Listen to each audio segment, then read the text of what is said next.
Indian Education by Sherman Alexie. First grade. My hair was too short and my U.S. government glasses were horn-rimmed, ugly, and all that first winter in school the other Indian boys chased me from one corner of the playground to the other. They pushed me down, buried me in the snow until I couldn't breathe, thought I'd never breathe again. They stole my glasses and threw them over my head, around my outstretched hands, just beyond my reach, until someone tripped me and sent me falling again, face down in the snow. I was always falling down. My Indian name was Junior Falls Down. Sometimes it was Bloody Nose or Steal His Lunch.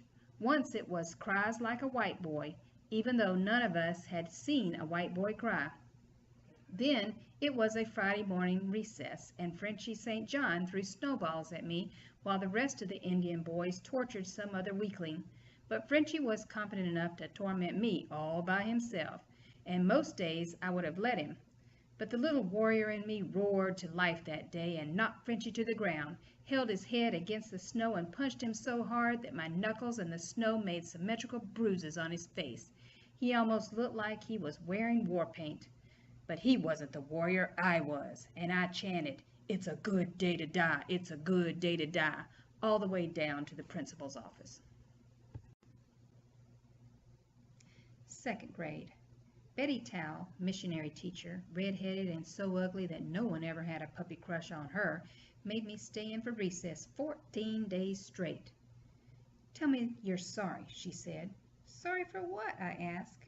"Everything," she said, and made me stand straight for 15 minutes, eagle-armed with books in each hand. One was a math book, the other was English, but all I learned was that gravity can be painful. For Halloween I drew a picture of her riding a broom with a scrawny cat on the back. She said that her God would never forgive me for that. Once she gave me the class a spelling test, but set me aside and gave me a test designed for junior high students.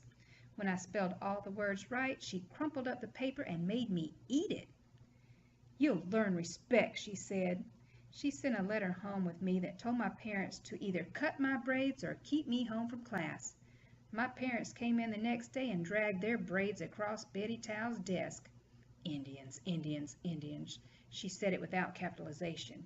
She called me Indian, Indian, Indian. And I said, "Yes, I am. I am Indian, Indian. I am." Third grade. My traditional Native American art career began and ended with my very first portrait, Stick Indian taking a pee in my backyard. As I circulated the original print around the classroom, Mrs. Schulter intercepted and confiscated my art. "Censorship," I might cry now. "Freedom of expression," I would write in editorials in the tribal newspaper. In third grade, though, I stood alone in the corner, faced the wall, and waited for the punishment to end. I'm still waiting. Fourth grade. "You should be a doctor when you grow up," Mr. Schulter told me, even though his wife, the third grade teacher, thought I was crazy beyond my years. My eyes always looked like I had just hit and run somebody. "Guilty," she said. "You always look guilty." "Why should I be a doctor?" I asked Mr. Schulter. "So you can come back and help the tribe. So you can heal people." That was the year my father drank a gallon of vodka a day, and the same year that my mother started 200 different quilts, but never finished any. They sat in separate, dark places in her hut house and wept savagely. I ran home after school, heard their Indian tears, and looked in the mirror. Dr. Victor, I called myself, invented an education, talked to my reflection. "Dr. Victor, to the emergency room." Fifth grade. I picked up a basketball for the first time and made my first shot. No, I missed my first shot, missed the basket completely, and the ball landed in the dirt and sawdust, sat there just like I had sat there only minutes before. But it felt good, that ball in my hands, all those possibilities and angles. It was mathematics, geometry. It was beautiful. At the same moment my cousin Ford sniffed rubber cement from a paper bag and leaned back on the merry-go-round. His ears rang, his mouth was dry, and everyone seemed so far away. but it felt good, that buzz in his head, all those colors and noises. It was chemistry, biology. It was beautiful. Oh, do you remember those sweet, almost innocent choices that the Indian boys were forced to make? Sixth grade. Randy, the new Indian kid from the white town of Springdale, got into a fight an hour after he first walked into the reservation school. Stevie Flett called him out, called him a squaw man, and called him a punk. Randy and Stevie and the rest of the Indian boys walked out onto the playground. "Throw the first punch," Stevie said as they squared off. "No," Randy said. "Throw the first punch," Stevie said again. "No," Randy said again. "Throw the first punch," Stevie said for the third time, and Randy reared back and pitched a knuckle fastball that broke Stevie's nose. We all stood there in silence, in awe. That was Randy, my soon-to-be first and best friend, who taught me the most valuable lesson about living in the white world. Always throw the first punch. Seventh grade. I leaned through the basement window of the HUD house and kissed the white girl who would later be raped by her foster parent father, who was also white. They both lived on the reservation, though, and when the headlines and stories filled the papers later, not one word was made of their color. Just Indians being Indians, someone must have said somewhere, and they were wrong. But on the day I leaned through the basement window of the HUD house and kissed the white girl, I felt the goodbyes I was saying to my entire tribe. I held my lips tight against her lips, a dry, clumsy, and ultimately stupid kiss. But I was saying goodbye to my tribe, to all the Indian girls and women I might have loved, to all the Indian men who might have called me cousin, even brother. I kissed that white girl, and when I opened my eyes, she was gone from the reservation, and when I opened my eyes, I was gone from the reservation, living in a farm town where a beautiful white girl asked my name. "Junior Palotkin," I said, and she laughed. After that, no one spoke to me for another 500 years. Eighth grade. At the farm town junior high, in the boys' bathroom, I could hear voices from the girls' bathroom, nervous whispers of anorexia and bulimia. I could hear the white girls' forced vomiting, a sound so familiar and natural to me after years of listening to my father's hangovers. "Give me your lunch if you're just going to throw it up," I said to one of those girls once. I sat back and watched them grow skinny from self-pity. Back on the reservation, my mother stood in line to get us commodities. We carried them home, happy to have food, and opened the canned beef that even the dogs wouldn't eat.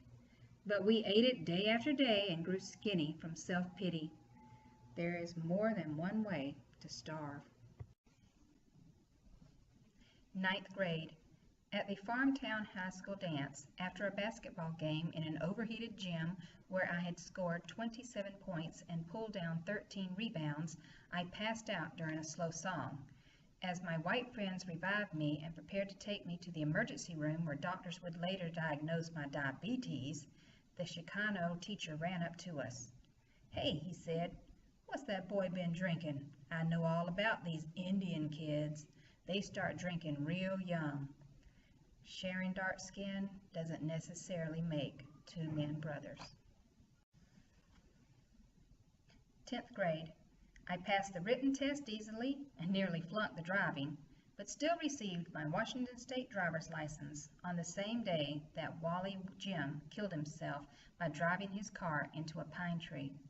No traces of alcohol in his blood, good job, wife, and 2 kids. "Why'd he do it?" asked a white Washington State trooper. All the Indians shrugged their shoulders, looked down at the ground.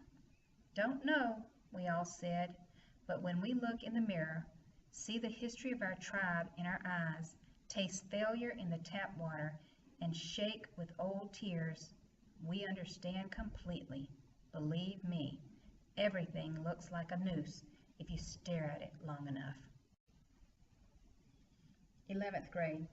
Last night I missed 2 free throws which would have won the game against the best team in the state. The Farmtown High School I play for is nicknamed the Indians, and I'm probably the only actual Indian ever to play for a team with such a mascot.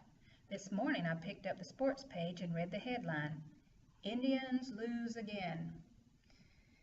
Go ahead and tell me none of this is supposed to hurt me very much. 12th grade. I walked down the aisle, valedictorian of this farm town high school, and my cap doesn't fit because I've grown my hair longer than it's ever been. Later, I stand as the school board chairman recites my awards, accomplishments, and scholarships. I try to remain stoic for the photographers as I look toward the future. Back home on the reservation, my former classmates graduate. A few can't read, one or two are just given attendance diplomas. Most look forward to the parties. The bright students are shaken, frightened, because they don't know what comes next. They smile for the photographer as they look back toward tradition. The tribal newspaper runs my photograph and the photograph of my former classmates side by side.